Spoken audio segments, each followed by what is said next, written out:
sewing a standard button on a machine, something like this, with, you can find the buttons like this with 2 holes or 4 holes as such, like this. This button is about 1 centimetre 2 in diameter, so quite small. First things first, we need to take the foot off the shank, so we just release it with the lever like that.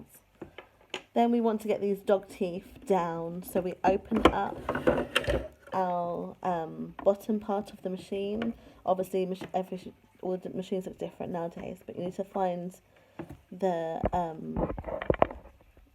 bit that looks like this. So we've got the lever, I can just pull here, and as you can see the dog teeth have come down, and they are usually symbolised by sort of pyramids there. Okay, now we've set that in place and in motion. Now the fabric won't drag, and we just put the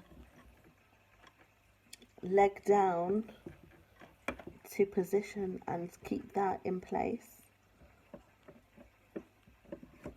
So it would help if I had the fabric first, so we want to put the fabric in first.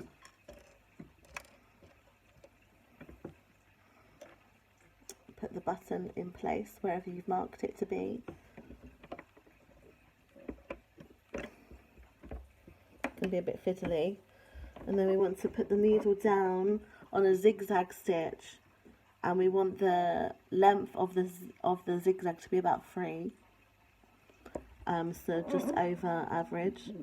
And then by using the turn up wheel on the side of the machine, just slowly bring the needle in and out with your hand manually, and then obviously we can turn the machine on now and go at it mechanically, electronically, like so. That should be done. So now I can safely remove this, and then you have the first hole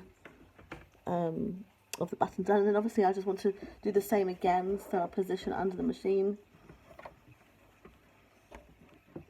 put the leg down, put the needle in place, check it works and it's positioned.